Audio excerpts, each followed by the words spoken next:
We all want to end homelessness, but it's hard when the problem is constantly changing. In most communities, people are moving in and out of homelessness every day. We've got to stay on top of those changes if you want to keep people from falling through the cracks. Ultimately, success in ending chronic homelessness means having no one experiencing long-term homelessness. On the path to get there, we've set a goal for communities to reach 3 or less people experiencing chronic homelessness, sustained over 3 or more months, and to prove it with data. We call that functional zero. Let's take a closer look at what it takes to get to functional zero on chronic homelessness.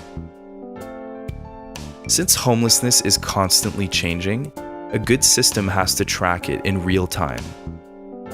That means keeping a by-name list of everyone experiencing homelessness and updating it every week. A by-name list never stands still. On one side, you've got folks entering your system.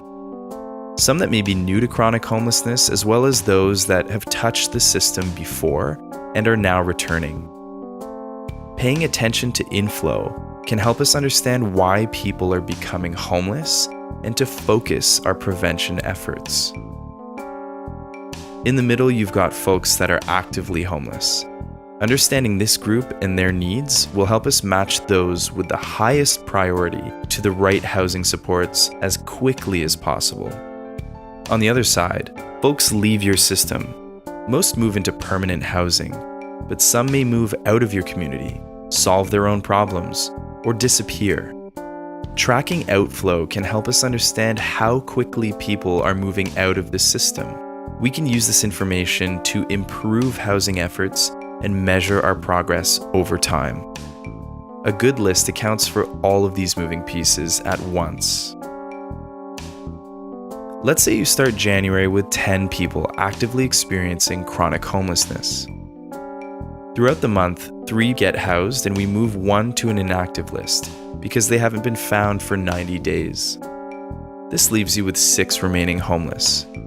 But during that time, your community identifies 3 more chronically homeless individuals. Perhaps one is new to your community, one is returned to homelessness after being housed, and one is back on your radar after disappearing for a while. Whatever the reason, your goal is the same: house them. So you start February with 6 people from January, plus 3 new people for a total of 9. In February, 4 people are housed and 2 go to inactive, which should leave you with 3. But another person returns to your active list, and that's why it's so important to understand your inflow every month. So the community starts March with a total of 4 people who are chronically homeless. In March, 2 people are housed and 1 person becomes inactive. 2 more are added to your list. But at the end of the month, you're left with 3 people who are actively homeless. You've reached the threshold for functionally ending chronic homelessness, but now you need to sustain that for at least 2 more months in a row. Let's watch.